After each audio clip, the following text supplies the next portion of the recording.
राधे राधे बच्चों। और क्या हाल चाल? बहुत बढ़िया। तो आओ बच्चों, हम लोग आज स्टार्ट करते हैं अपना यूनिट्स एंड मेजरमेंट का लेक्चर नंबर 2। आज हम लोग क्वेश्चन सॉल्व करने वाले हैं मेरे प्यारे बच्चों एनयू कांस्टेंट के ऊपर। ठीक है। लास्ट टाइम मैंने जो आपको फॉर्मूला सिखाया था which is our NU constant. ठीक है बच्चों। तो बस आज इसके ऊपर दबा के एकदम क्वेश्चंस करने ताकि इसका हमको अच्छे से अंदाजा लग जाए कि अगर कभी इस टॉपिक पर सवाल आता है तो हमसे छूटना बिल्कुल भी नहीं चाहिए। ठीक है बच्चों। इस सीरीज में आप जो भी पढ़ने वाले हैं बच्चों, मेरी मान के चले कि आने वाले कम से कम 7 साल या 10 साल मिनिमम कि आपको इस सीरीज के बाहर कोई एक टॉपिक ऐसा नहीं होगा जो सीईटी में जाए, क्योंकि अभी सीईटी ना अपने ग्रोथ के लेवल पे बढ़ने वाला है। क्योंकि जैसे ही वो एनसीईआरटी लागू करेगा ना, उसको लागू करने के बाद में एक तो स्टार्टिंग का जो फेज होगा उसका डेफिनेटली वो पेपर उस पैटर्न में डालना स्टार्ट करेगा। बट ईयर्स ऑन ईयर्स जैसे जैसे समय बीतेगा पेपर का लेवल थोड़ा वो भी टफ करता जाएगा। अभी जो बच्चों की संख्या सीईटी में हर साल 2.5 लाख होती है अप्रॉक्स, मैं पीसीएम की बात कर रहा हूँ, वैसे तो 5-6 लाख बच्चे बैठते हैं।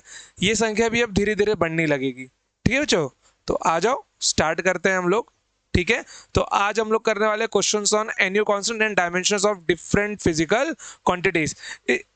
इस टॉपिक के लिए मैं आपको एक बात मैं बता दूं बच्चों, यहां पर मैं जो आपको फॉर्मूला लिख के दिखाऊंगा वो आपको याद नहीं करना है, बिल्कुल भी याद नहीं करना। आपको सिर्फ और सिर्फ उसका कैलकुलेशन ध्यान में रखना है कि हमने डायमेंशंस निकाला कैसे है। उसके लिए मैंने जो फॉर्मूला लिखा है आपको फॉर्मूला मान के रखना है कि फॉर्मूला इज गिवन। ओके, चलिए सो लेट्स स्टार्ट।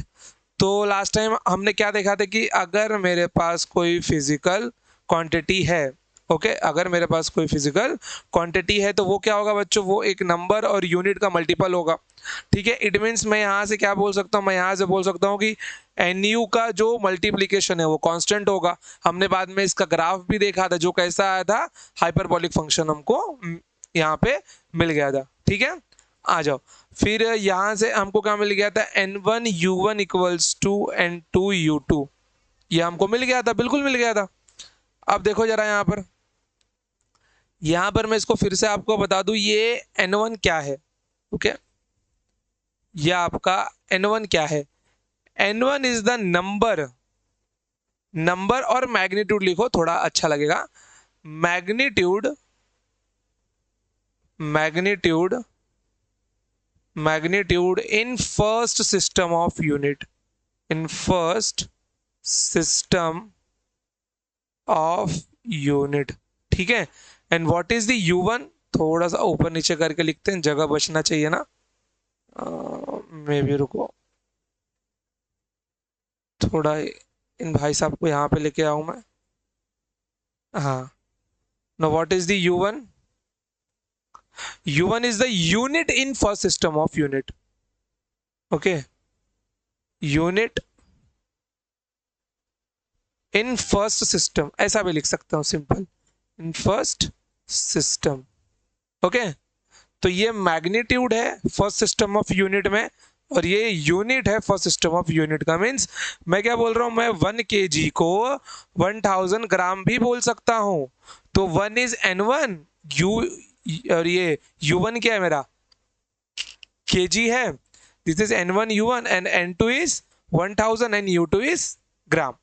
ओके, चलिए now what is this n2, magnitude in second system of unit means cgs ले लो। Okay, this one is for mks and this one is for cgs, जैसा आपको सही लगे। Okay,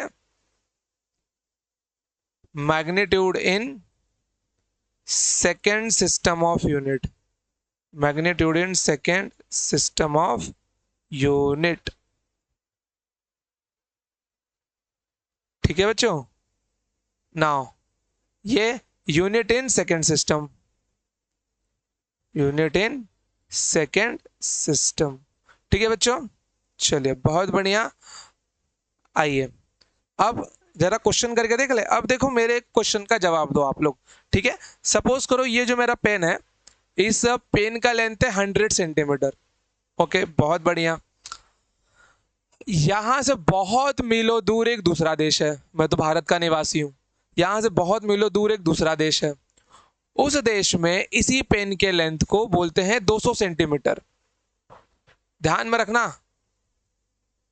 चलो ठीक है, थोड़ा सा और इजी किया जाए। जैसे कि सपोज करो,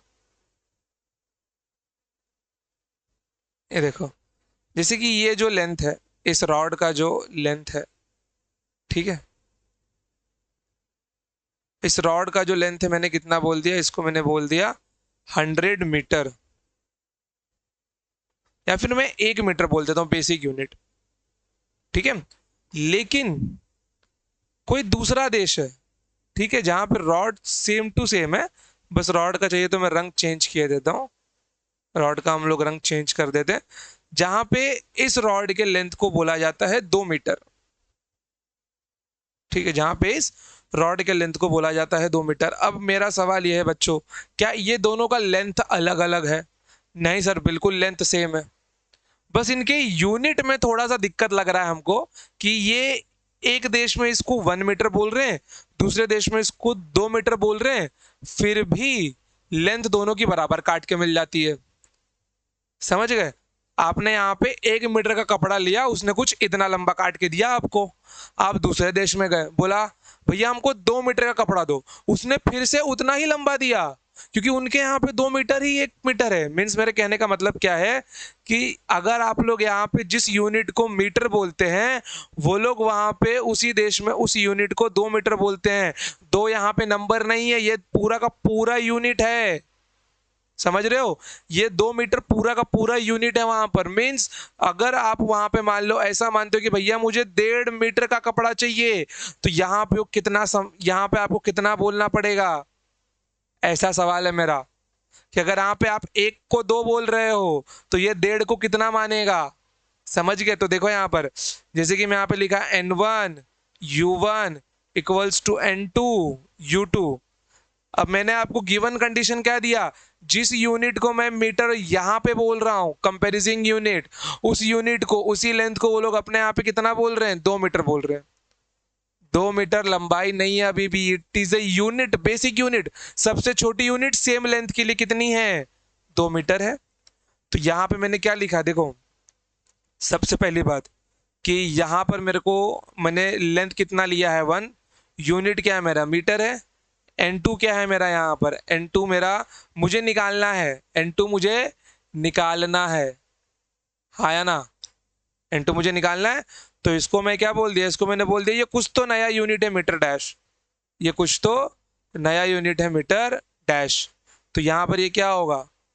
1 metre equals to N2 into, मैंने नया यूनिट कितना दिया आपको? 2 मीटर दिया, दैट इज 2 मीटर। तो भैया मेरा यहाँ पे N2 की वैल्यू कितनी आ गई? 1/2 नहीं आ गई, क्योंकि मुझे इन दोनों का प्रोडक्ट कांस्टेंट करना है भैया, मुझे इन दोनों का प्रोडक्ट कांस्टेंट करना है। अब यहाँ पे N2 की वैल्यू कितनी मिल गई मेरे को? हाफ मिल गई। अब देखो N1 U1, ठीक है, N कितना है? 1, U1 कितना है? 1 metre. This is N1 and this is U1। चलो N2 U2 प्रोडक्ट कांस्टेंट रहना चाहिए। N2 कितना मिल गया मेरे को? आधा। U2 मेरा कितना है यहाँ पर दूसरे ही सिस्टम में? 2 मीटर। भैया आंसर फिर से मीटर ही आ गया। समझे कि नहीं समझे आप लोग? क्लियर? तो ऐसे ना हम लोग मीन्स यूनिट कुछ भी रख सकते हैं। जैसे कि यहाँ पे देखिए, यहाँ पर क्वेश्चन क्या है, if the area of an object is 5 metre square, ठीक है, find its value in CGS unit. सबसे बेसिक और सबसे सिंपल क्वेश्चन है यहाँ पर। N1 U1 equals to N2 U2। इसने area of object 5 metre square दिया, किसमें? एसआई में, एमकेएस में, और सीजीएस में पूछ रहा है। तो डेफिनेटली यहाँ पर अब देखो, ये अपना क्या N1 5 है, ये मीटर स्क्वायर होगा। N2 हमको वैल्यू निकालनी है, वैल्यू फाइंड करना है। सीजीएस में यूनिट कितना होता है बताइए जरा? सेंटीमीटर स्क्वायर होगा, हाँ या ना? बहुत बढ़िया।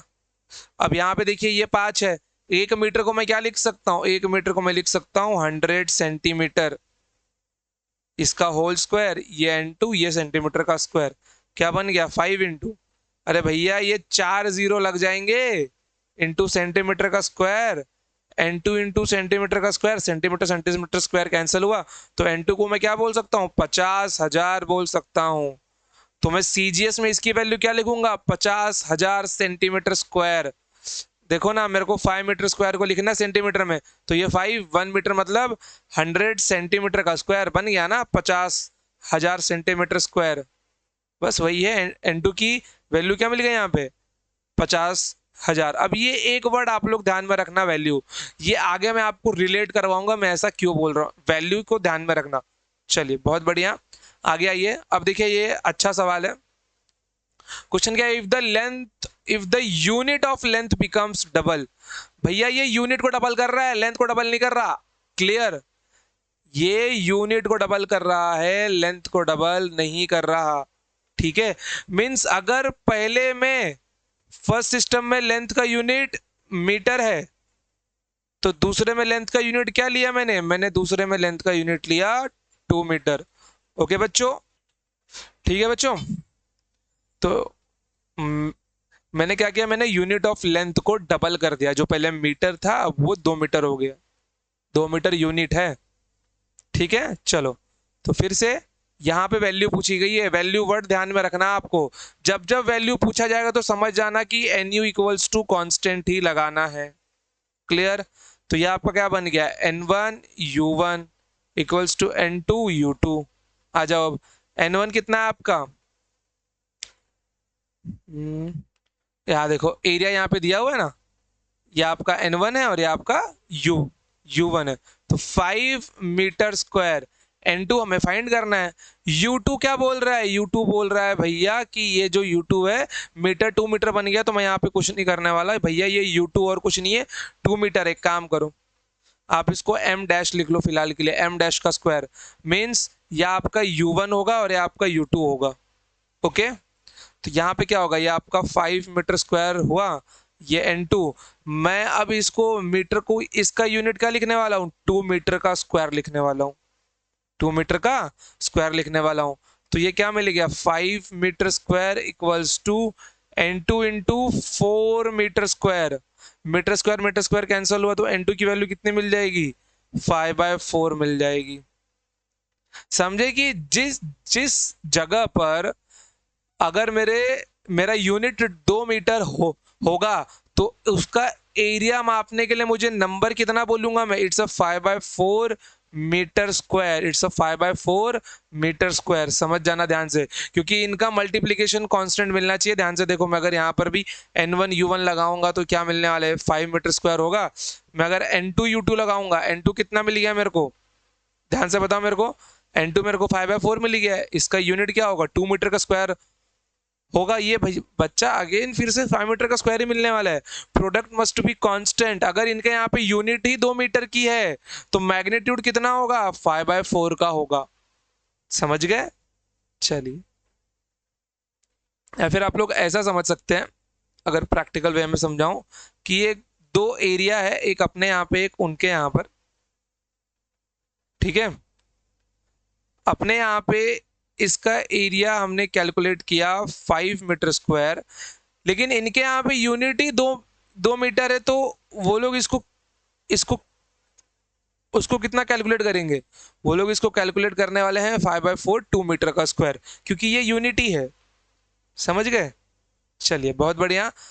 कन्वर्ट 1 न्यूटन इनटू डाइन, देखो यह आप क्लास 9th में भी था, ठीक है, फिर भी हम इसको यहाँ पे फिर से कर लेते हैं, दो टाइप से करेंगे।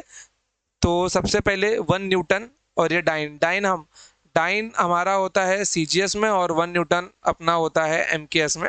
हम साइंटिस्ट के नाम से भी रिप्लेस करते हैं, ठीक है। तो फोर्स का फॉर्मूला क्या होता है मेरे प्यारे बच्चों, that is m into A. तो फोर्स का यूनिट न्यूटन, मास का केजी, एक्सलरेशन का मीटर पर सेकेंड स्क्वायर। तो केजी मीटर पर सेकेंड को मैं केजी मीटर पर सेकेंड स्क्वायर को मैं न्यूटन लिख सकता हूं। Okay, as it is F equals to M A है, मुझे कुछ नहीं करना है।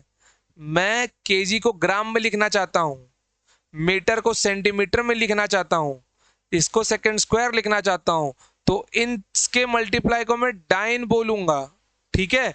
लेकिन एक बात रहती है ना, मैं मीटर से सेंटीमीटर में जाता हूं तो 100 आता है, किलोमीटर से मीटर में जाता हूं तो 1000 आता है। तो यही यहां पर वो मल्टीप्लाइंग फैक्टर कितना होगा जब मैं न्यूटन को डाइन में कन्वर्ट करूंगा। समझ गए, बस वही निकालना है हमको। ठीक है, तो इसको ध्यान में रखना। चलो देखो, जितना कुछ भी बोर्ड पे लिख रहा हूँ सब लिखना है तुमको, ठीक है। चलो, तो अब देखो यहाँ पर सबसे बेसिक मेथड कौन सा है अपना, यहाँ पर F equals to mass into acceleration. तो ये मेरा हो गया 1 newton, this is my 1 kg and this is my acceleration of 1 metre पर सेकेंड स्क्वायर। 1 kg मतलब मेरा कितना होगा बच्चों, 1000 ग्राम। 1 मीटर मतलब 100 सेंटीमीटर डिवाइडेड बाय सेकेंड का स्क्वायर। अब इसको मैं 10 की पावर 3 ग्राम लिख सकता हूँ। ये मेरा 10 का power 2 centimetre divided by second square. 10 की पावर 3, 10 का पावर 2, दैट इज 10 की पावर 5 ग्राम सेंटीमीटर पर सेकेंड स्क्वायर, 1 न्यूटन। अरे मेरे प्यारे भाई, यही तो डायन है, सॉरी डायन नहीं, डाइन डाइन, नहीं तो बोलेगा सर डायन बता रहे हो, या आपका क्या हो गया, डाइन हो गया। ठीक है, 1 न्यूटन। चलिए बच्चों, बहुत बढ़िया, आइए आगे बढ़े। नाउ कम्स ऑन मेथड 2, कौन सा अपना मेरे प्यारे भाई, n इक्वल्स टू यू। ठीक है, तो n1 u1 equals to n2 u2। मुझे मल्टीप्लाइंग फैक्टर पता चल जाए बस, यूनिट तो है मेरे पास। ओके, तो ये अपना क्या है मेरे मेरे प्यारे बच्चों, इसको मैं 1 ले लूँ। यूनिट यूनिट यहाँ पे मेरा क्या बनने वाला है बताओ जरा, दैट इज kg मीटर पर सेकेंड स्क्वायर। n2 मुझे निकालना है, ठीक है। u2 मेरा कितना है, u2 मेरा है ग्राम सेंटीमीटर पर सेकेंड स्क्वायर। सही है। चलिए यहाँ पर अब देखो, ये 1 इंटू 1 kg को मैं क्या लिख सकता हूँ, 10 की पावर 3 ग्राम। 1 मीटर को मैं क्या लिख सकता हूँ, 10 की power 2 centimetre divided by second का square. This is n2 gram centimetre पर सेकेंड स्क्वायर। अब चालाक बालों का यार, ग्राम से ग्राम निकालो, सेमी से सेमी निकालो, सेकंड स्क्वायर से सेकंड स्क्वायर निकालो। तो यहाँ पे n2 का मान कितना बन गया आपका, 10 का पावर 5 बन गया। क्या मिला है, बस वही तो मिला है। तो 1 न्यूटन से डाइन में जाने के लिए 10⁵ से मल्टीप्लाई करना पड़ता है, बस खत्म। आ जाओ, अब देखो यहाँ पर जूल हमारा होता है एसआई यूनिट और एमकेएस यूनिट, ठीक है। सीजीएस यूनिट में एनर्जी को देखो, convert value of 10 joule in CGS unit. तो ये जो सीजीएस यूनिट है मेरे प्यारे भाई, ये हमारा होता है सीजीएस में, हम लोग इसको अर्ज लिखते हैं। क्या लिखते हैं इसको हम लोग, अर्ज लिखते हैं। अब एक बात बताओ यार, यहाँ पे इसकी वैल्यू कहाँ से निकालेंगे, सोचो जरा। अगर हमें इसको अर्ज में करना है तो डेफिनेटली मुझे यहाँ पर जूल मतलब क्या होता है, जूल मतलब अपना होता है एनर्जी, ठीक है। तो अगर मैं n1 u1 equals to n2 u2 लूंगा तो मुझे कोई एनर्जी का यूनिट यूज करना पड़ेगा। और मेरे पास एनर्जी के नाम पे दिमाग में एक ही आता है, kinetic energy, that is half mv²। Okay, mass का होता है kg और v स्क्वायर का बन जाएगा मीटर स्क्वायर पर सेकंड स्क्वायर। तो यूनिट मेरे को मिल गया, यू किसकी वैल्यू, u1 की वैल्यू, इसको मैं जूल से भी रिप्लेस कर सकता हूँ। तो n1 मेरा 10 हो गया, u1 मेरा क्या बन जाएगा, kg मीटर स्क्वायर पर सेकंड स्क्वायर। n2 मुझको निकालना है, n2। और u2 मेरा क्या बनने वाला है, सीजीएस में क्या लिखूंगा मैं इसको, ग्राम, ठीक है, ग्राम। आफ्टर दैट यहाँ पर मेरा ये centimetre square divided by second square.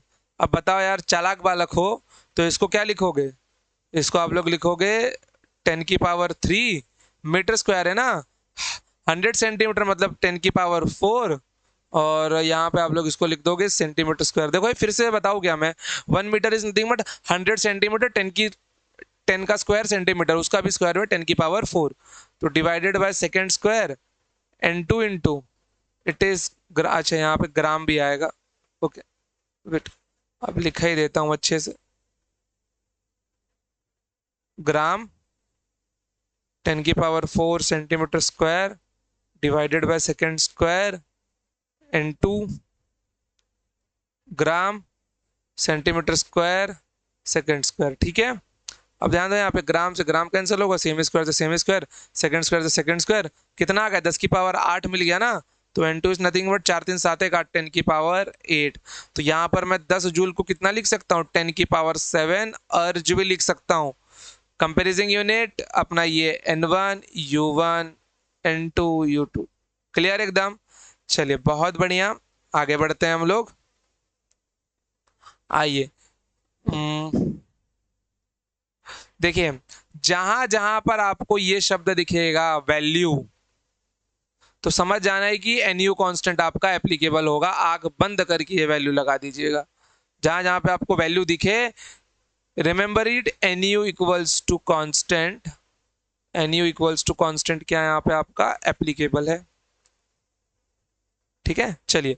If the unit of length 10 metre and unit of mass is 5 kg and unit of time is 2 second, then find the value of 10 joule of energy in new system of unit. देखो क्या बोल रहा है वो, question को थोड़ा समझो। नए सिस्टम ऑफ यूनिट में 10 मीटर ही बेसिक यूनिट है। जिसको हम 1 मीटर बोलते हैं वो भाई साहब वहां पे उसको 10 मीटर बोलते हैं। जिसको हम यहाँ पे 1 kg बोलते हैं उसको वहां पे वो 5 kg बोलते हैं। जिसको हम यहाँ पे 2 सेकंड बोलते हैं उसको वहां पे 2 सेकंड, सॉरी, जिसको हम यहाँ पे 1 सेकंड बोलते हैं वो उसको वहां पे 2 सेकंड बोलते हैं। मीन समझो, 10 मीटर उनका basic unit, 5 kg basic unit, 2 second basic unit. समान उतना ही है, एनर्जी उतनी ही है, बस वैल्यू अलग अलग लेंगे वो लोग। समझ गए? जैसे कि एक लेंथ, एक स्केल की लेंथ को मैं 100 मीटर बोलूंगा, सामने वाला बंदा 1 मीटर बोलेगा, सिर्फ वैल्यू बदली ना, है तो वही चीज। चलिए बहुत बढ़िया। अब देखिए इसको सॉल्व कैसे करना है। वैल्यू लिखा है मतलब एनयू कांस्टेंट एप्लीकेबल है, इट मींस सीधी सीधी बात है, आंख बंद करके फॉर्मूला लगा दो, n1 u1 equals to n2 u2। n1 कितना है मेरा 10 है। जूल का एनर्जी होता है, मैंने अब भी बताया था आपको। एनर्जी मैंने क्या निकाला था, केजी मीटर स्क्वायर पर सेकंड स्क्वायर। पीछे देखो, यूनिट इसका केजी मीटर स्क्वायर पर सेकंड स्क्वायर यहाँ पर। ठीक है, चलिए, तो यहाँ पे क्या मिल जाएगा मेरे को, इसका यूनिट केजी मीटर स्क्वायर पर second square equals to n2। अब इसका यूनिट ना डायरेक्टली मत रखो, कन्वर्ट किया हुआ यूनिट है ना, मीन्स यहाँ पे जो भी मेरा नया यूनिट होगा, मैं फिलहाल के लिए उसको केजी डैश बोल दे रहा हूँ, मीटर डैश का स्क्वायर बोल दे रहा हूँ, और इसको मैं सेकेंड डैश का स्क्वायर बोल दे रहा हूँ। ठीक है, चलिए आगे बढ़ते हैं। अब देखो ये 10 है, 10 into KG, KG metre square पर second square, KG metre square पर सेकेंड स्क्वायर इंटू n2। उनके यहाँ पे केजी, 1 केजी किसके बराबर है मेरे प्यारे भाई, 5 केजी के बराबर है। इसके लिए दूसरा रंग लेता हूं मैं। उनके यहाँ पे केजी का बेसिक यूनिट ही 5 केजी है, इंटू मीटर स्क्वायर का बेसिक यूनिट क्या है 10 मीटर, डिवाइडेड बाय टाइम का बेसिक यूनिट क्या है 2 सेकेंड। ओके, चलिए अब ओपन कीजिए ब्रैकेट को, 10 KG metre square divided by second square into n2। क्या मिलने वाला है यहाँ पर, देखो ये 100 बनने वाला है, 100 into 5 that is 500 KG metre square divided by 4 second square. अब लगाओ अपना दिमाग मेरे प्यारे भाई, केजी केजी ये पूरा का पूरा यूनिट वहां से कैंसिल हो गया आपका। ठीक है, चलिए बहुत बढ़िया। तो यहाँ पे n2 कितना मिल गया, n2 हमको मिलने वाला है 4 into 10 divided by 500, 4 into 10 divided by 500। अब आप लोग इसको आराम से कैंसिल कर सकते हो, लेकिन मैं इसको थोड़ा अलग कैंसिल यहाँ पे करने वाला हूँ। 4 इंटू 10 डिवाइडेड बाय 5 इंटू 100। ठीक है, तो ये मेरा आएगा 25। तो इसका आंसर हम लिखूंगा 10/125। ऐसा क्यों लिखा मैं थोड़ी देर बाद आपको बताऊंगा, वरना आप लोग इसका आंसर 2/25 भी लिख सकते हो, क्योंकि ये 5 से भी कैंसिल होगा आगे। ठीक है, 2/25 भी लिख सकते हो, कोई प्रॉब्लम नहीं है। आ जाओ, क्लियर इतना मेरे प्यारे भाई? चलो बहुत बढ़िया। देखो कहीं पर भी डाउट लगे तो कमेंट सेक्शन में पूछ सकते हो बच्चों। ठीक है, भले आप लोग ये लेक्चर आज देखो, आज से रिकॉर्डिंग के 6 महीने बाद देखो, बट अगर डाउट जेन्युइन रहा तो डेफिनेटली आपके लिए एक सेपरेट लेक्चर अपलोड किया जाएगा डाउट का, हमारी टीम की ओर से। ओके, चलिए आगे बढ़ते हैं। देखो, if the unit of mass becomes double, ठीक है, if the unit of mass becomes double, पहले m था अब 2m हो गया है। Unit of length becomes half, 2 minute, ये मास है ना भाई, नॉट, दिस इज केजी। पहले केजी था अब 2 केजी हो गया है। ठीक है, फिर लेंथ मीटर था अब मीटर बाय 2 हो गया है। पहले यूनिट ऑफ टाइम सेकेंड था, अब S/4 हो गया है। तो 10 न्यूटन के फोर्स को मैं कैसे काउंट करूंगा उस दुनिया में जहां पे यूनिट यही होंगे? समझ गए? This all are the units. ये मेरी दुनिया के, ये आपकी दुनिया के, आप लोग मालूम नहीं किस कहां से हो। तो ये N1 U1 इक्वल्स, देखो जब जब वैल्यू शब्द आए समझ जाओ n इंटू यू कॉन्स्टेंट है, क्योंकि अभी थोड़ी देर के बाद ये कांस्टेंट नहीं रहेगा। लगेगा सर फॉर्मूला लगा दो चिपका दो, लेकिन अब कांस्टेंट रहेगा नहीं एक दो क्वेश्चन के बाद और। तो N1 U1 into N2 U2।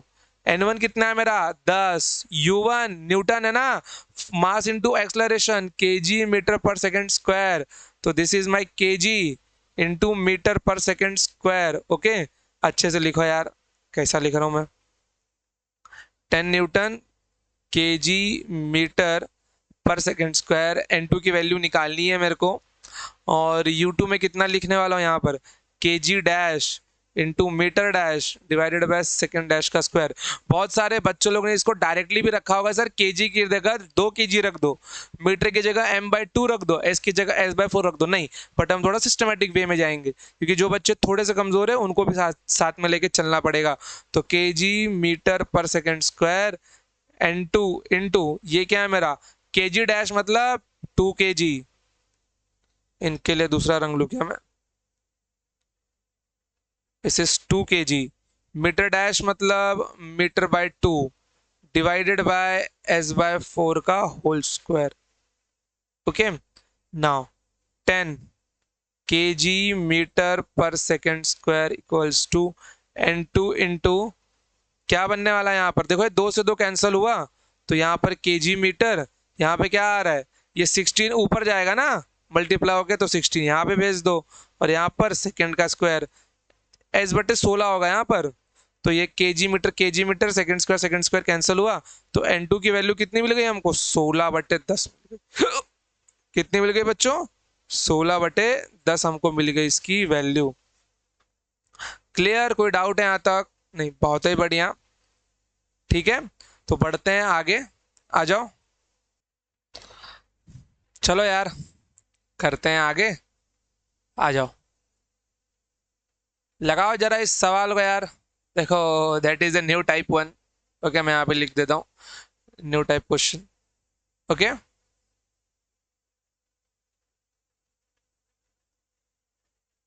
This is a new type सवाल। Take your time and solve it. Take 5 minutes. लगाओ दिमाग। राधा रानी ने आपको जितना भी दिमाग दिया लगाओ उसको, प्रयोग करो उसका। ठीक है, दिमाग का प्रयोग कीजिए और बताइए इसका उत्तर क्या आएगा। लगाओ, लो दो दो 2-3 मिनट लो अपनी ओर से। ठीक है, लगा लिया दिमाग, लग गया सवाल। देखो यहाँ पर सवाल में ध्यान से पढ़ो। सबसे पहली बात बच्चों, यहाँ पे वैल्यू नहीं पूछा गया है, यहाँ पे अब पूछा गया है आपसे यूनिट। यूनिट, समझ गए? अब यहाँ पे आपसे पूछा गया है कि भैया बताओ यूनिट क्या होगा। तो सवाल ने अपना नेचर ही चेंज कर लिया। देखो, पहले वैल्यू पूछता था तो वहां पे n equals to constant applicable था। तो ऐसे सवाल में एक नोट अपने मिश्रा सर का ध्यान में रखना। कौन सा note? That is your note कि nu equals to constant applicable नहीं होगा। nu equals to constant is not applicable. nu equals to constant is not applicable. Clear एकदम? ये एप्लीकेबल ही नहीं होगा, चाहे कुछ हो कर लो तुम लोग। ठीक है, चलिए। तो अब देखिए जरा यहाँ पर यूनिट निकालना है, कुछ नहीं करना है। The unit of length is 10 metre, unit of mass is 5 kg and unit of time is 2 second. Then find the energy in new system. बढ़िया सवाल है यार। एनर्जी ऑफ यूनिट, देखो कैसे सॉल्व करेंगे यहाँ पर, क्योंकि ये एप्लीकेबल ही नहीं हो रहा है ना। तो एनर्जी, थोड़ा बढ़िया राइटिंग निकालो यार। एनर्जी ऑफ, कनवा का है खजवा रहा है। Energy of unit in new system. ठीक है, तो अगर मैं इसका यूनिट लिखना जाऊं तो मेरा बेसिक यूनिट क्या आता है, केजी मीटर स्क्वायर पर सेकंड स्क्वायर। तो नए वाले में यूनिट क्या आएगा, केजी डैश मीटर डैश का square divided by second dash का स्क्वायर। मुझे नहीं पता ना कि कैसा यूनिट है, तो रखो यहाँ पे वैल्यू यार। अब केजी मेरा क्या बन गया है, मेरा वो 5 kg बन गया है। तो kg dash is nothing but 5 kg into metre dash में क्या आएगा, इट इज 10 मीटर का स्क्वायर डिवाइडेड बाय, यहाँ पे कितना मिलने वाला है, ये 2 सेकंड मिलने वाला है, 2 सेकंड का स्क्वायर। तो देखो यहाँ पर ये मेरा आ जाएगा 5, 100 आएगा 500 बाहर divided by 2, this is kg metre square divided by second square. Sorry ये 4 4 आएगा, 4 आएगा, 4 आएगा। ये आंसर कितना मिल गया मेरे को, 125 मिल गया कि नहीं मिल गया। 4 एकम 4, 4 पचे 4 एकम 4 इक्यालीस, 4 दूना 8, 4 पचे 20। ओके, तो केजी मीटर स्क्वायर पर सेकंड स्क्वायर। और एक बात मैं आपको बताऊं, ये पूरा का पूरा यूनिट है। इसमें से 125 वैल्यू नहीं है, 125 को भी मैं यूनिट ही काउंट करने वाला हूं। समझ गए, पूरी की पूरी यूनिट है। बहुत ही बढ़िया एकदम। ठीक है, पूरी की पूरी यूनिट है।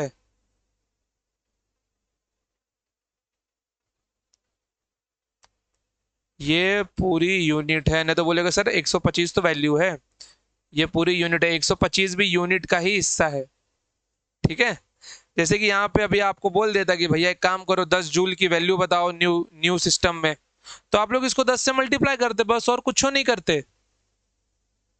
10 इंटू 125। समझ गए, चलिए बहुत बढ़िया। क्या आप क्वेश्चन ऐसे ही करने, बिल्कुल जहां पे यूनिट पूछा जाए ऐसे ही करना है। Find the unit of force. तो unit of force in new system, तो यहाँ पे क्या मिलने वाला है, पहले सिस्टम में क्या था, केजी मीटर पर सेकंड स्क्वायर था। कुछ नहीं करना यार, सबके ऊपर डैश लगा दो, नया वाला दिया हुआ ही है। कितना दिया नया वाला, if the unit of mass becomes doubles it will become 2 kg m dash and the length becomes half it will become m/2 divided by time कितना हो गया, खुद का 1/4 हो गया, दैट इज s/4 का होल स्क्वायर। देख रहे हो, पिछला वाला ही सवाल है। मैंने यहाँ पे पहले वैल्यू पूछी थी, अब मैं यूनिट पूछ रहा हूँ। तो ये 2 से 2 कैंसिल होगा, आंसर कितना आ जाएगा, 16 आएगा। 16 kg मीटर पर सेकेंड स्क्वायर। ठीक है बच्चों, ठीक है, चलो। तो यूनिट ऑफ फोर्स कितना होगा नए वाले सिस्टम में, अरे यार क्या हो रहा है, 16 होगा, या पूरा का पूरा यूनिट ही है। ओके,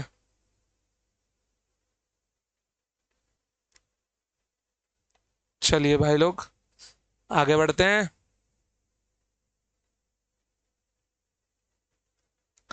अगला सवाल, if the unit of length is x metre is new system find the value of y metre cube in new system of unit. बहुत बढ़िया, देखो पहले जो यूनिट मीटर था भैया, अब उसको x मीटर लेना है बस। ये वैल्यू बोल रहा है, क्या यहाँ एप्लीकेबल होगा एनयू कांस्टेंट, बिल्कुल होगा। यहाँ पर एनयू कांस्टेंट एप्लीकेबल होगा क्योंकि ये वैल्यू पूछ रहा है। तो it is n1u1 into n2u2।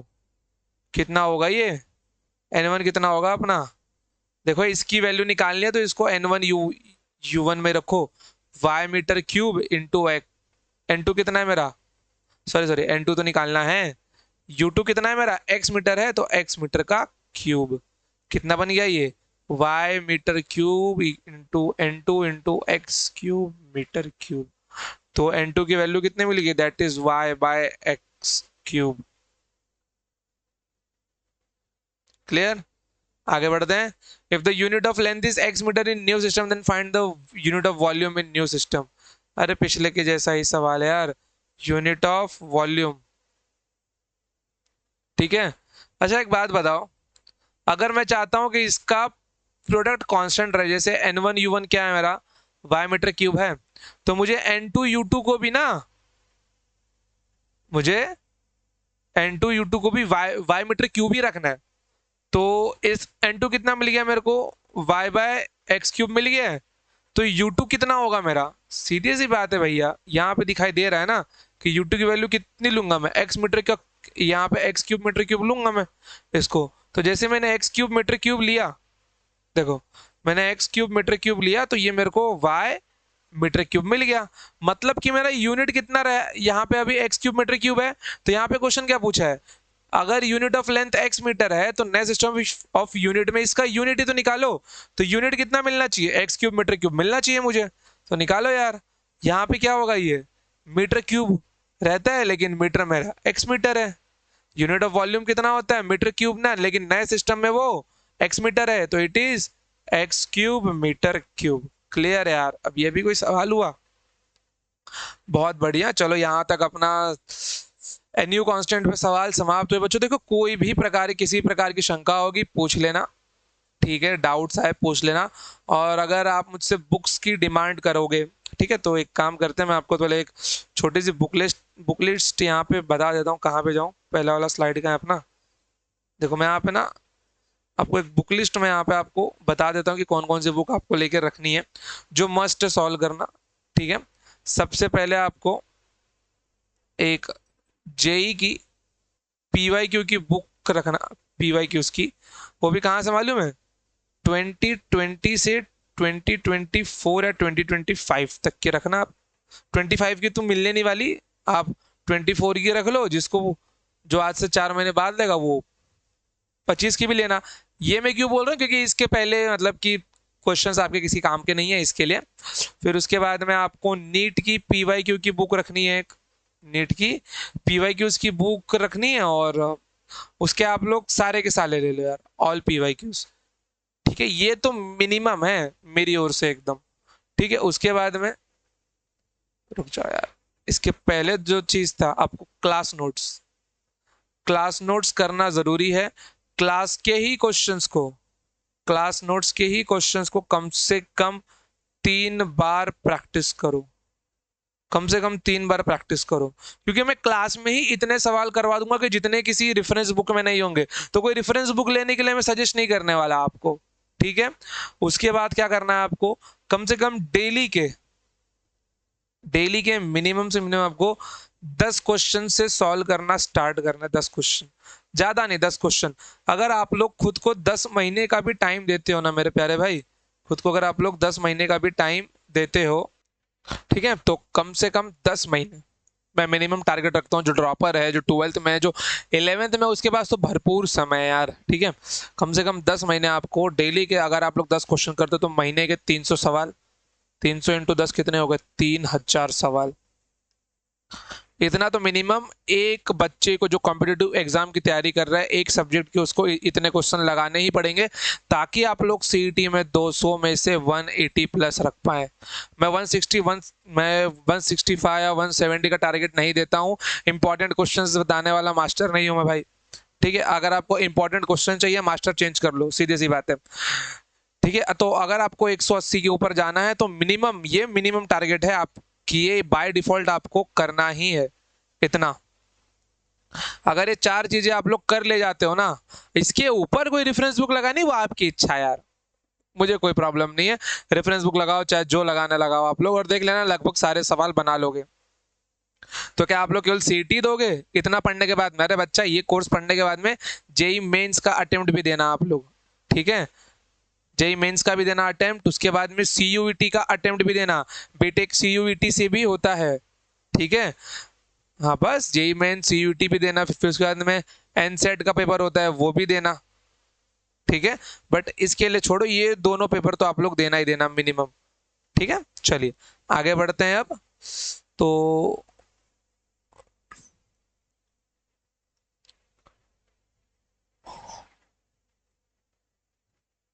चलिए अब देखिए, अब क्या डायमेंशनल फॉर्मूला। अब डायमेंशनल फॉर्मूला लिखते कैसे, मैंने आपको लास्ट लेक्चर में सिखा दिया था कि पावर ऑफ फंडामेंटल क्वांटिटीज, किसी भी फॉर्मूला के अंदर जो छुपे हुए फंडामेंटल क्वांटिटीज है, मीन लेंथ, मास, टाइम, एम्पियर, जो भी है, उन सबका पावर। ओके आ जाओ, देखिए जरा इसको यहां पर, जैसे सपोज कीजिए मैंने यहां पर लिखा वेलोसिटी, ठीक है। वेलोसिटी क्या होता है मेरा, that is my displacement upon time.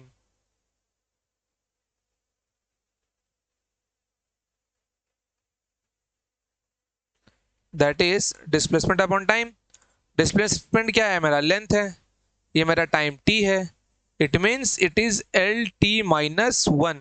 अब यहाँ पे मास नहीं है तो मालूम है कैसे लिखेंगे, मैं मास को जीरो लिखूंगा, मैं मास को जीरो लिखूंगा, m0 L1 और t की पावर 1 ऊपर जाती -1, ऐसा लिखूंगा, या फिर सीधा ऐसा लिखो L t-1। समझ गए। अब बात करते हैं एक्सलरेशन की। एक्सलरेशन क्या होता है, change in velocity upon time, तो चेंज छोड़ो, change in velocity upon time. अब change in velocity upon time का तो इसका डायमेंशन क्या है, L t-1 है, नीचे फिर से टाइम है, ये ऊपर जाएगा तो -1 फिर से होगा, तो कितना बनेगा ये L t-2 ना। अरे भैया ये ऊपर जाएगा तो t की पावर -1 देखो यार, एक बार बेसिक्स में कर रहा हूँ, दोबारा बेसिक्स नहीं करने वाला। तो ये L t-1 हुआ, फिर ये t ऊपर जाएगा -1 होगा, बेस सेम है, पावर ऐड होगा, दैट इज L की पावर t-2। क्लियर, कोई प्रॉब्लम है नहीं। तो बस ऐसे ही डायमेंशन थोड़े से निकालने हैं, जो मैं आपको निकलवा देता हूँ। अरे ये दूसरा वहां से कहाँ से आ गए, ये तो मेरे ही फोटो, काफी हैंडसम दिखता हूँ ना मैं, वही तुम्हारा मास्टर हैंडसम है यार। चलिए, अब यहाँ पे मैं कुछ लिख रहा हूँ, आप लोग भी साथ में लिखिए मेरे, ठीक है। चलिए,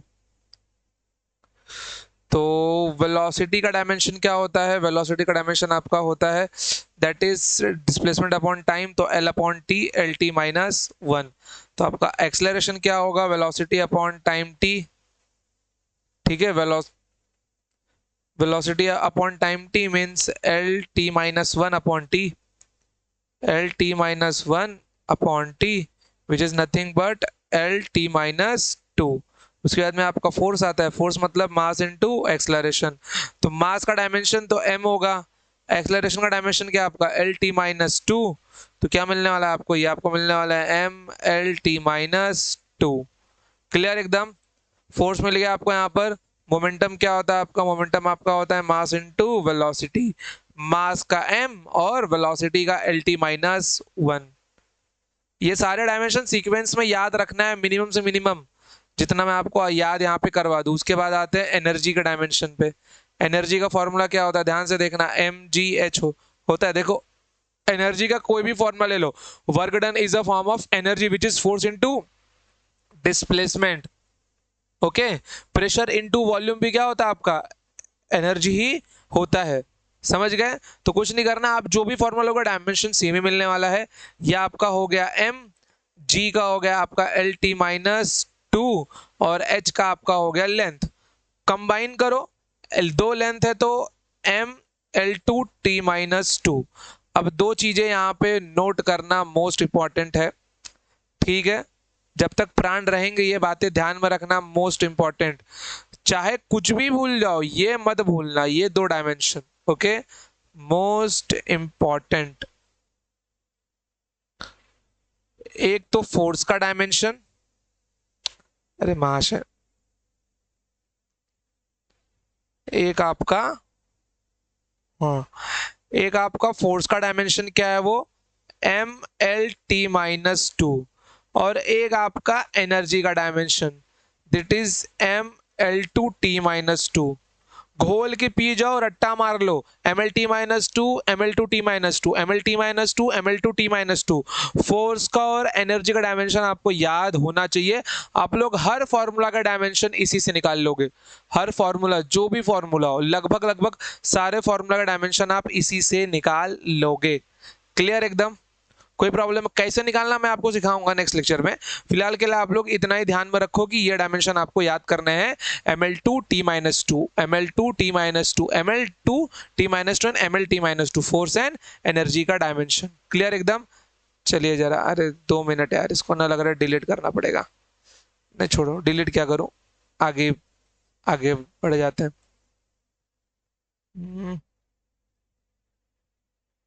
आ जाओ, जरा ये वाला क्वेश्चन देखो, और यहाँ पे क्वेश्चन आपको बुक में लिखने हैं। ठीक है, क्वेश्चन क्या लिखा हुआ है यहाँ पर, ध्यान से देखो, which of the following group of physical quantity can be considered as a group of fundamental physical quantity. देखो, इनमें इनमें से कौन सा ग्रुप को मैं फंडामेंटल फिजिकल क्वांटिटी का ग्रुप मान सकता हूं, मानना है नहीं, इनमें से कोई एक भी फंडामेंटल में एक भी नहीं आता इनमें से, हम केवल टाइम और लेंथ को छोड़ के, ठीक है, बाकी तो पक्का नहीं आते। तो इनमें से मैं किसको मान सकता हूं, मानने की बात कर रही है, तो चलिए फिर देखते हैं किसको मान सकते हैं हम। सबसे पहली बात, क्या यहाँ पर फोर्स और मास के कॉम्बिनेशन से एक्सेलरेशन बन सकता है, या एक्सेलरेशन और मास के कॉम्बिनेशन से फोर्स बन सकता है? बिल्कुल बन सकता है भैया। कौन सा फॉर्मूला यार, अरे भाई अपना फेमस फॉर्मूला, न्यूटन का second law, F equals to ma। तो फंडामेंटल क्वांटिटीज क्या होते हैं, which are independent and do not depend upon each other, ठीक है, विच आर इंडिपेंडेंट, जो खुद से इंडिपेंडेंट होते हैं, दूसरों पे डिपेंड नहीं करते। तो यहाँ पे फोर्स डिपेंड कर रहा है ना इन पे, मीन्स ये फंडामेंटल कभी बनेंगे ही नहीं, ये ग्रुप कभी फंडामेंटल नहीं बनेगा, विच आर इंडिपेंडेंट। चलिए यहाँ पे देखिए, मोमेंटम मतलब P होता है आपका, तो P equals to mass into velocity. ये भी आंसर नहीं है, ना ये है ना ये है, ये आपका क्या हो गया, velocity equals to displacement upon time. इन दोनों का रेशियो ले लो तो ये भी नहीं होगा। Force equals to mass into time, बोलोगे सर फोर्स में तो मास भी आता है टाइम भी आता है, force equals to mass into acceleration, ये एक्सेलरेशन इज v/t। बट भैया बन तो नहीं रहा है ना फॉर्मूला, मैं मास और टाइम के कॉम्बिनेशन से फोर्स नहीं निकाल सकता, फोर्स और मास के कॉम्बिनेशन से टाइम नहीं निकाल सकता, और टाइम और फोर्स के कॉम्बिनेशन से मास नहीं निकाल सकता। तो यही मेरा बन जाएगा answer, this is my fundamental quantity, यही मेरा फंडामेंटल फिजिकल क्वांटिटी का ग्रुप होगा। क्लियर एकदम। चलो आगे बढ़ो। अब देखो, which of the following is the characteristics of unit, देखो ये इंपॉर्टेंट है, असर्शन रीजन वाले सवाल में ये चारों पॉइंट्स आप, ये तीनों पॉइंट्स आपके काम आएंगे। अगर मुझे किसी को यूनिवर्स, जैसे कि अगर मेरा कोई फंडामेंटल या फिजिकल क्वांटिटी है, ठीक है, तो इनमें से उसके कौन कौन से कैरेक्टरिस्टिक्स होने चाहिए।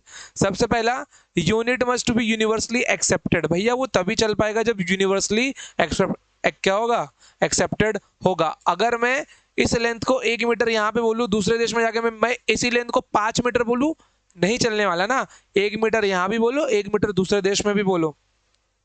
It must be invariable and well defined, means ये चेंज नहीं होना चाहिए। It must be fixed constant. It must be suitable size and easily available, उसका कैलकुलेशन बहुत इजी हो और वो हर जगह अवेलेबल हो, मीन्स उससे कैलकुलेशन मापने वाले स्केल्स हर जगह मिल जाए। तो इसका आंसर क्या होगा, इसका आंसर होगा आपका ऑल ऑफ दी एबो। ठीक है बच्चों, चलिए आगे बढ़ते हैं, आ जाओ, ठीक है, ठीक है, चलो यार आगे देखते हैं। यहां तक आपका हो गया, चलो इसको देखो यार, अब बड़ा बढ़िया है। देखो, एरिया, एरिया एरिया का यूनिट क्या होता है, मीटर स्क्वायर, और डायमेंशन क्या मिल जाएगा, मीटर स्क्वायर मतलब L2। वॉल्यूम का यूनिट क्या होता है, मीटर क्यूब, डायमेंशन कितना होगा, L का क्यूब। वेलोसिटी का क्या होता है, distance upon time, that is LT-1। Acceleration का डायमेंशन क्या होगा, velocity upon time, it is LT-2। Force क्या होता है, मास इनटू एक्सेलरेशन, याद करवाया था मैंने, MLT-2, रट लो इसको, फोर्स को तो रट ही लो, मोस्ट इंपॉर्टेंट है ये। एनर्जी भी रट्टा मार लो बस, L में एक पावर और बढ़ाना है, ML2T-2। पावर, पावर क्या होता है मेरा, power is my work upon time, और एनर्जी अपॉन टाइम चाहिए तो यहाँ से कैलकुलेट करो, एनर्जी अपॉन टाइम मेरे प्यारे बच्चों, इसमें अपॉन टाइम करना है, अपॉन टाइम करना है तो क्या होगा, T⁻³ हो जाएगा। तो यहाँ पे क्या मिलने वाला है, ML2T-3। मोमेंटम क्या होता है, P इक्वल्स टू mv, क्या होगा यहाँ पे मोमेंटम मेरा, देखो जरा, मोमेंटम मेरे को मिलने वाला है, मास मतलब m, v मतलब LT-1। ओके, इम्पल्स, इम्पल्स क्या होता है, impulse is also change in momentum, तो इन दोनों का डायमेंशन सेम होगा ml_1। अब देखो मोमेंटम का डायमेंशन क्या मैं किसी और फॉर्मूले से भी निकाल सकता हूँ? बिल्कुल मेरे प्यारे भाई, आपने अगर काइनेटिक एनर्जी का फॉर्मूला 9th में याद हो आपको, p²/2m होता है रिलेशन विद मोमेंटम। नहीं याद है कोई बात नहीं, सिर्फ देख लो यार अभी के लिए, ठीक है। तो मेरे को मोमेंटम का यहाँ से डायमेंशन निकालना है, तो डेफिनेटली मेरे को p² यहाँ पे क्या मिलने वाला है, p² is nothing but √2m kinetic energy.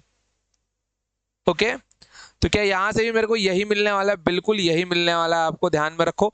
देखो नंबर तो डायमेंशन लेस होता है, तो नंबर को बाहर से निकाल दो, तो मेरे को इसका डायमेंशन निकालने के लिए सिर्फ क्या करना होगा, √ मास इंटू काइनेटिक एनर्जी, और अब मैं इसको सिर्फ एनर्जी ही लिखूंगा, ठीक है। चलिए, तो मीन्स m की पावर 1/2, और यहाँ पे क्या मिलने वाला है आपको, ध्यान से देखो, e है ना, तो यहाँ पे e की पावर भी 1/2 होगा आपका, ठीक है। तो मास मतलब m, तो m का पावर 1/2 डायमेंशन में, स्क्वायर रूट को लेना है, स्क्वायर रूट को छोड़ नहीं सकते हम।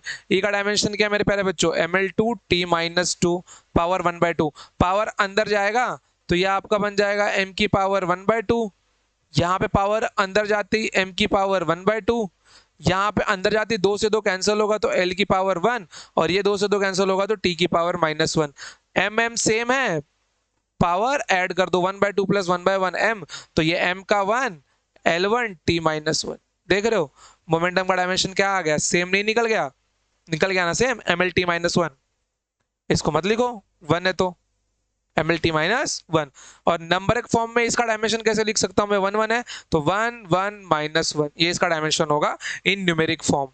क्लियर एकदम, कोई दिक्कत यहां पर नहीं है बिल्कुल भी। चलिए और कुछ जो बता सकूं इसके साथ में, कोई फॉर्मूला अपना, work done force into displacement होता है, that is our also energy. Okay,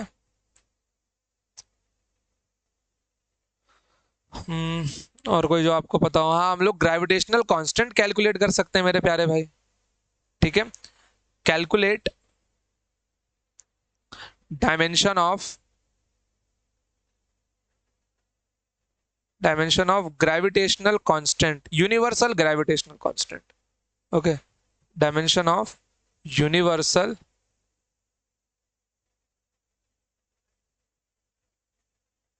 gravitational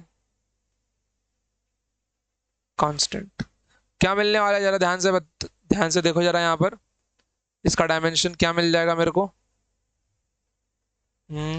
formula क्या होता है, F=G m1m2/r², ये होगा फॉर्मूला। कैपिटल जी का डायमेंशन निकालना है, तो it means FR² divided by m1 m2। कुछ नहीं करना है, आप सबका सबसे पहले डायमेंशन लिखो यार। फोर्स क्या होता है, न्यूटन होता है, तो फोर्स का डायमेंशन मैंने अभी आपको सिखाया है, दैट इज ml_t-2। ये क्या होगा, रेडियस का स्क्वायर मतलब l का स्क्वायर डिवाइडेड बाय, ये भी केजी ये भी केजी, मींस दोनों मास है ना, तो इट इज m2। अब ध्यान दो, एक मास से एक मास कैंसिल होगा, एक बचेगा, ये ऊपर जाएगा, तो यहाँ पे क्या मिलने वाला है, m-1, l मेरा बन जाएगा 3, और ये t-2, ये मिलेगा मेरे को मेरा कैपिटल जी। क्लियर, बहुत बढ़िया। नाउ डायमेंशन ऑफ डेंसिटी निकाल लेते हैं। रो का फॉर्मूला क्या होगा, मास बाय वॉल्यूम, ठीक है। डेंसिटी लिखता हूं, क्या पता बहुतों को रो नहीं पता हो। देखो डेंसिटी का सिंबल होता है रो, फॉर्मूला क्या होगा, मास बाय वॉल्यूम, तो मास का डायमेंशन क्या होगा m, वॉल्यूम का l-3, टाइम नहीं होता इसके अंदर, t0 होता है, ठीक है। चलिए बहुत बढ़िया, आगे बढ़ते हैं। अब देखो एक वर्ड होता है ग्रेडियंट। ग्रेडियंट मतलब आप लोग ऐसा समझ सकते हो, ग्रेडियंट का जो मतलब होता है change in physical quantity per unit length. Okay, क्या होगा ये, change in physical quantity per unit length, means किसी भी फिजिकल क्वांटिटी अपॉन चेंज में मैं लेंथ को डिवाइड कर दूं तो वो मेरा ग्रेडियंट बन जाएगा।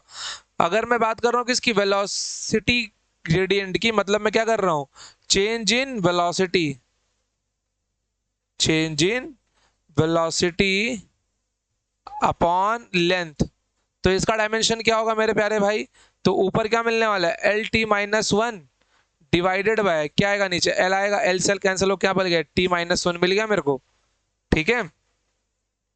टेम्परेचर ग्रेडियंट क्या होता है मेरा? टेम्परेचर ग्रेडियंट मेरा होता है चेंज इन टेम्परेचर। तो चेंज इन टेम्परेचर को मैं थीटा से दिखाता हूं, तो डेल्टा थीटा अपॉन एल। तो यहाँ पे क्या मिल गया मेरे को? थीटा वन और L minus one, theta L minus one, या फिर के एल माइनस वन, आप लोग ऐसा भी लिख सकते हो केल्विन के लिए दिखाने के लिए, थीटा और के दोनों लिखते हैं। लेंथ ग्रेडियंट क्या होगा? Length upon length, change in length upon length, क्या आएगा? ये जीरो आएगा। ये डायमेंशन लेस को हम लोग ऐसे लिखते हैं, it is a dimensionless. तो M zero L zero T zero, इसको बराबर वन भी लिखा जाता है, सारा पावर जीरो है। टाइम ग्रेडियंट क्या होता है बच्चों? Change in time upon length, it means T L minus one, या फिर L minus one into T, ऐसा भी लिख सकते हो, L minus one into T. छोड़ो, वही सही था, T minus T into L minus one. अब देखो एक वर्ड होता है आपका फ्रीक्वेंसी, अगर आपको पता हो, आपने इसका फॉर्मूला लोअर स्टैंडर्ड में देखा होगा, that is one upon time period. It means ये टी की पावर माइनस वन होती है। तो वेलोसिटी ग्रेडियंट और फ्रीक्वेंसी का unit same, sorry dimension same होता है। वेलोसिटी ग्रेडियंट और फ्रीक्वेंसी का डायमेंशन सेम होता है, दोनों के अंदर टी होता है सिर्फ एक। क्लियर? ग्रेडियंट, अब यहाँ पे जैसे कि सपोज करो आपके मन में आया सर हमको और निकालने, रुक जाओ, ये तो अभी अपना स्टार्ट होगा। चलिए, जैसे सपोज कीजिए आपके मन में आया सर हमको थोड़ा और निकालना है, तो निकालो ना भाई, मैंने कब मना किया है? देखो क्या मिल जाएगा ये आपको। सपोज करो मैंने बोला आपको फोर्स ग्रेडियंट,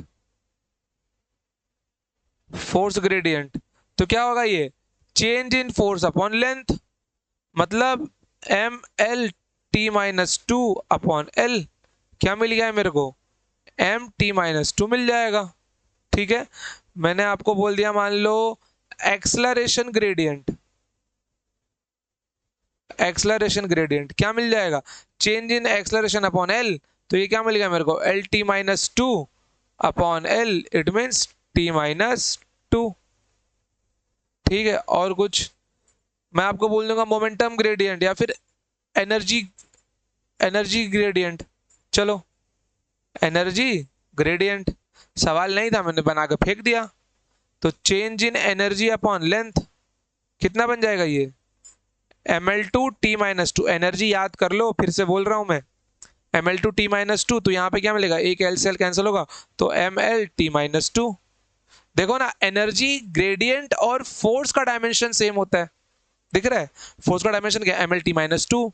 तो ऐसे ही सवाल बन सकते हैं कि force, the dimension of force is same as energy gradient, acceleration gradient और समथिंग एल्स। तो यहाँ पे हमको संभाल के क्वेश्चन को सॉल्व करना पड़ेगा। तो आई होप बच्चों कि आपको अच्छे से ये समझा होगा। ठीक है। अरे भैया मैं रुक तो नहीं गया। ठीक है बच्चों, तो अब अभी देखो आगे आपको ये दो टेबल दिखाई दे रहे होंगे, बस इन दोनों टेबल्स को मैं आपको कल भर के दिखाऊंगा। तो पहले वाला टेबल जो ये 31 पे है और ये जो 32 पे है, नीचे देखना नंबर चेंज हुआ है, स्लाइड आपको लगता होगा सेम है। ठीक है। इन दोनों के अंदर हम लोग कल फोर्स और एनर्जी से सारे डायमेंशन बना के देखेंगे। अब तक हमने जितने पढ़े हैं, जितने आगे पढ़ने वाले हैं। ठीक है बच्चों, चलो तो आज के लिए इतना ही, मिलते हैं next time. Till then tata bye bye, Radhe Radhe बच्चों। चलो, जो भी डाउट हो कमेंट सेक्शन में आप लोग पूछ लेना। चलिए, राधे राधे।